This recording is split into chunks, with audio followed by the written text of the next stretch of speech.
ఖమ్మం జిల్లాలోని రఘునాథపాలెం మండలంలో మట్టి మాఫియా యథేచ్ఛగా కొనసాగుతుంది. ప్రస్తుతం మనం చూడవచ్చు ఈ ప్రాంతంలో రఘునాథపాలెంకి సంబంధించినటువంటి కోయిచెలకు కావచ్చు, పువ్వాడ ఉదయనగర్ కావచ్చు, ఈ ప్రాంతంలో ఉన్న గుట్టలన్నీ కూడా పూర్తిగా కనుమరుగవుతున్నాయి.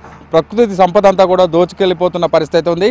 గత 10 ఏళ్ల కాలంలో పెద్ద ఎత్తున గుట్టలన్నీ తవ్వారు, అక్రమాలు పాల్పడ్డారని గత ప్రభుత్వంపై కాంగ్రెస్ నేతలు పెద్ద ఎత్తున ఆరోపణలు చేశారు. ఆ తర్వాత ఈ గుట్టలకు సంబంధించి విచారణ అధికారులు కూడా ఫైన్లు వేయడం జరిగింది. దాదాపు 192 సర్వే నెంబర్కి సంబంధించి 16 కోట్ల ఫైన్ కూడా అప్పుడు ప్రభుత్వం వేసింది. ఆ తర్వాత నుంచే దీన్ని పర్యవేక్షణ చేయకపోవడంతో ప్రస్తుతం గుట్టలన్నీ కూడా తవ్వేస్తున్నారు. మనం విజువల్స్లో చూడవచ్చు. కొన్ని ప్రభుత్వ పథకాలకు సంబంధించి బిల్డింగుల నిర్మాణం కోసం చేస్తున్నామని చెప్తున్నా కూడా గుట్ట మొత్తం తవ్వాల్సిన అవసరం ఏముందని స్థానికులు పెద్ద ఎత్తున ఆరోపణలు చేస్తున్నారు. ప్రస్తుతం ఇదే ప్రాంతానికి బీజేపీ నాయకులు కూడా పరిశీలిస్తున్నారు. వాళ్ళతో మాట్లాడదాం. సార్ చెప్పండి, ఏం జరుగుతుంది ఇక్కడ? గుట్టలు ఇంత పెద్ద మొత్తంలో తవ్వకాలు జరుగుతున్నాయి, ఏం జరుగుతుంది?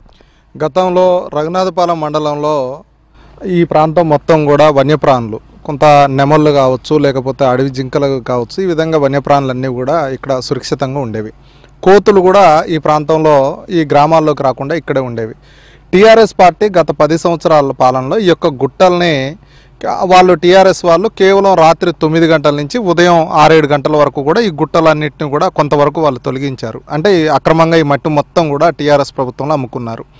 కాంగ్రెస్ పార్టీ ఆ రోజు ఉన్నటువంటి తుమ్మల నాగేశ్వరరావు గారు కావచ్చు, లేకపోతే శ్రీనివాసరెడ్డి గారు కావచ్చు, మొన్న ఎన్నికలకు ముందు ఏం చేశారంటే ఎవరైనా అక్రమంగా మట్టి ఈ విధంగా అమ్ముకున్నటువంటి వాళ్ళందరి దగ్గర నుంచి కూడా నిర్దాక్షిణ్యంగా మేము ప్రభుత్వం నుంచి వాళ్ళందరిపైన చర్యలు తీసుకుంటాము, ఈ ప్రాంతానికి డెవలప్మెంట్ కావచ్చు ఆ డబ్బులన్నీ కూడా దీనికి కేటాయిస్తామని చెప్పి గత ఎన్నికల్లో హామీ ఇచ్చినటువంటి తుమ్మల నాగేశ్వరరావు గారు, పొంగులేటి శ్రీనివాసరెడ్డి గారు ఈ ఎన్నికల్లో కాంగ్రెస్ పార్టీ నుంచి గెలిచిన తర్వాత గతంలో ఏదైతే రాత్రి 9 గంటల నుంచి ఉదయం 6 వరకు ఉండేదో అట్లా కాకుండా ఇప్పుడు కాంగ్రెస్ అధికారంలోకి వచ్చిన తర్వాత తుమ్మల నాగేశ్వరరావు గారు, పొంగులేటి శ్రీనివాసరెడ్డి గారి యొక్క ఆశీస్సులతోటి గతంలో టీఆర్ఎస్ పార్టీలో ఉన్నటువంటి నాయకులందరూ కూడా ఈరోజు కాంగ్రెస్ పార్టీలోకి వచ్చి 24 గంటలు మట్టిని నిలువు దోపిడీ చేస్తూ ఉన్నారు.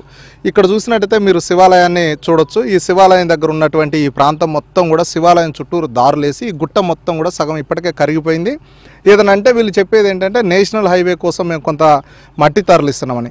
ఈ వందల వేల టిప్పర్లు అనేక సంవత్సరాలుగా ఇదే పనిగా దోపిడీ చేస్తూ ఉంటే కనీసం నిబద్ధత కలిగినటువంటి కనీసం తుమ్మల నాగేశ్వరరావు గారు లాంటి వ్యక్తి కూడా దీనిపైన చర్యలకి ముందుకు పోకపోతే సమాజం ఎటుపోతున్నట్టు, ఏం మెసేజ్ ఇస్తున్నట్టు? గత ఎన్నికల్లో ఇచ్చినటువంటి హామీని ఈరోజు రెవెన్యూ మినిస్టర్గా పొంగులేటి శ్రీనివాసరెడ్డి గారు స్వయంగా ఉన్నారు. వారు కూడా ఈ విషయంలో ఎందుకు మెతక వైఖరి అవలంబిస్తున్నారు అన్నటువంటి విషయం ఖమ్మం ప్రజలకు ఇప్పటికి కూడా అర్థం కావట్లేదు.